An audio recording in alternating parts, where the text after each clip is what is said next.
Hi friends, this is your plant lover Neil and you are watching Plants My Love. In today's video, we will see how to grow hibiscus plant from cuttings. I'll show you step by step how to do this so that you at your home can also do this very easily. Stay tuned and keep watching Plants My Love.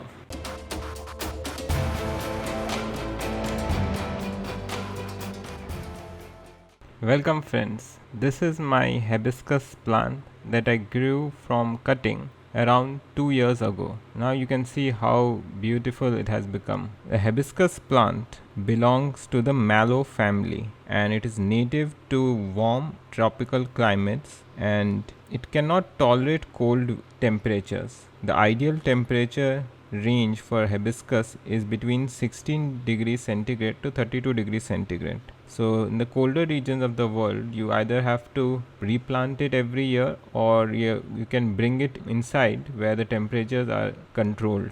There are several common names for hibiscus like rose mallow, hardy hibiscus, rose of Sharon, tropical hibiscus. We also call it shoe flower, and the colors of the flower varies quite a bit. You can find it in red, yellow, orange, pink, white, and there are several other shades in between these. The hibiscus plant have several types. They can be both annual as well as perennial, and the current plant that I am showing you is a perennial hibiscus plant which is a woody shrub. There are also hibiscus plants which form small trees, but this is a shrub variety. Now let us see how to grow hibiscus from cutting. The first step is to prepare the cutting. I have taken a long branch from a white colored hibiscus flower. Here you can see the white flower. So this is the long branch. I'll be preparing multiple cuttings from this single branch. But before we do that, we have to remove these branches. You can see over here. These small branches are of no use for making cuttings. The branch that you have to select for your cutting should be semi hardwood. That is, it should not be very old branch and it should also not be green colored new growth branch. It should be in between those two types. So first we'll chop off these thin side branches like this. You can use a pair of scissors or you can use a pruning shear. So we'll remove all the side branches. Also you have to remove buds and flowers that are present because that will prevent the roots from developing in the cutting. Now the length of the cutting that is required is around 4 to 6 inches. The diameter of the branch that you are taking cutting should be around thickness of your finger. It should not be very thin. So we'll chop off around 4 to 6 inch long cutting and using that same branch take that as a measurement and cut more branches from this long hibiscus branch. So also one thing to note over here is you should remember which side is up and which side is down. You can come to know about that using how the leaves are positioned on the branch. Do not place the branch upside down, otherwise the roots will not form from it.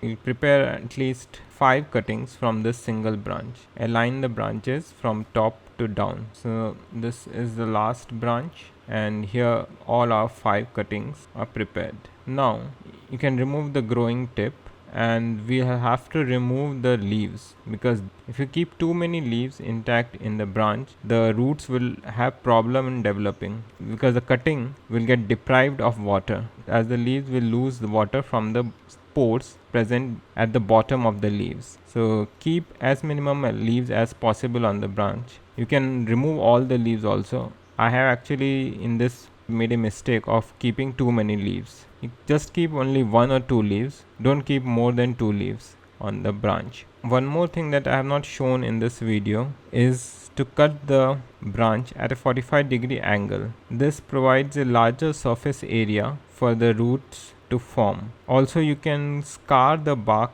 at the lower portion of the cutting. This also stimulates root formation.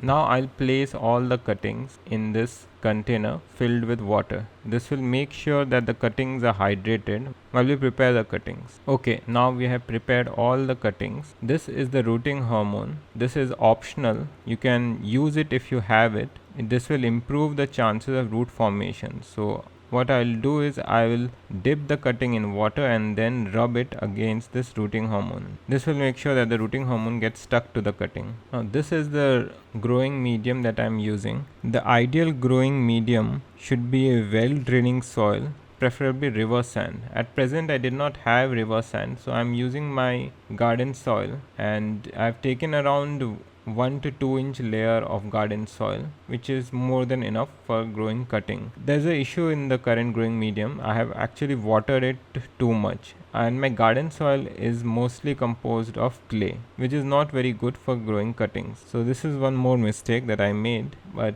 if you do it at your home, make sure that you use a well draining soil, preferably river sand. Depending upon the weather, you might require to add a humidity dome. If you are performing this cutting in a rainy season, then you do not require to add a humidity dome. But if you are doing this in winter, when the humidity levels are quite low, you will need to cover it with a plastic bag so that the moisture is maintained and the cuttings do not get dehydrated. The ideal temperature for growing cutting should be below 35 degrees centigrade, ideally between 25 to 30 degrees centigrade. If your temperature is higher than that, then you should not grow cuttings in that temperature. So now we'll add the cuttings one by one. For making a hole for the cutting, I'll use this stick. So first I'll make the 5 holes using this stick. So now I'll dip the cutting in water and then dip it in rooting hormone. Once again, I would like to mention the rooting hormone is completely optional.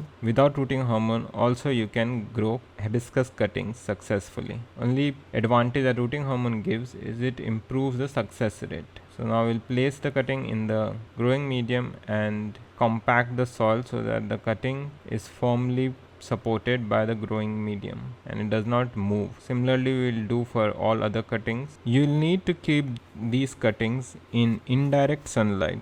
Do not place it in direct sunlight, and after 1 month or till you see new growth in the cuttings, you can place it in direct sunlight.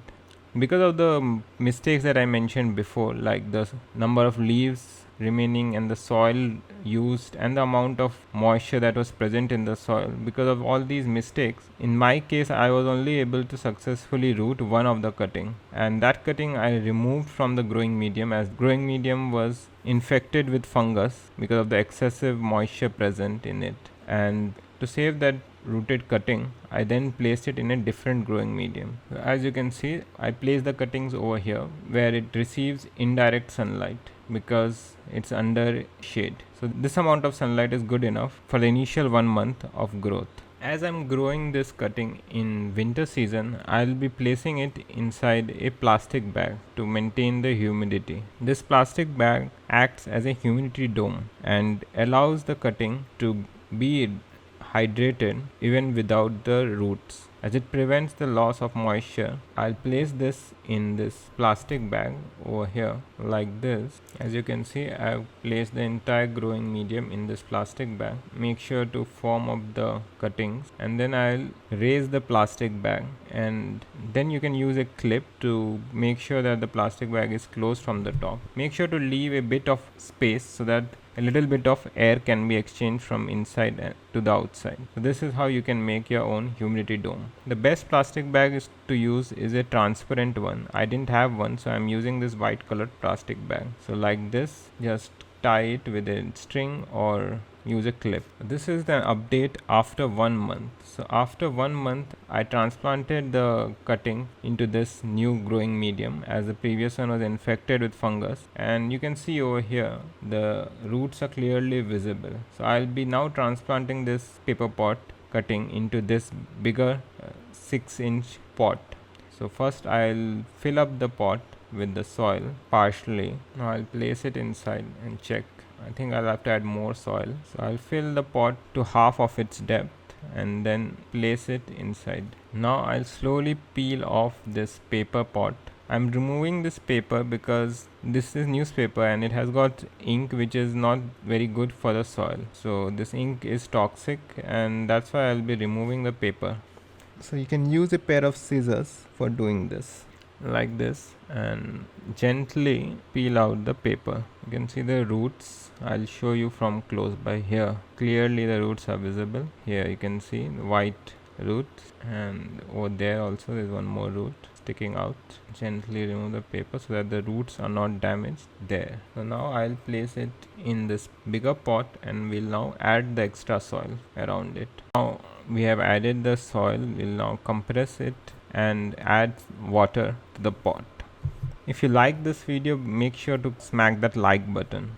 And we have got several other videos on how to grow flowering plants from cuttings. You can check that out in the over here. You will see a eye icon at the top.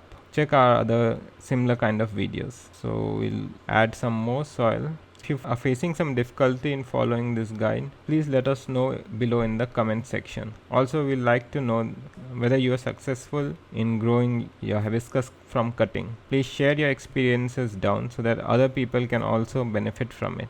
Now I'll add some water. Gently water the pot thoroughly after transplantation. This will ensure that there is no air gaps left in the growing medium. Okay, so this is done. This is an update after 3 months. So you can see the beautiful white bloom. This is how the cutting looks after 3 months. See the beautiful flower that it has given. Isn't it lovely? If you like this video, please hit the like button, subscribe to our YouTube channel Plants My Love to watch more such videos in the future. Don't forget to hit the bell icon. Thanks for watching friends. See you later. Bye.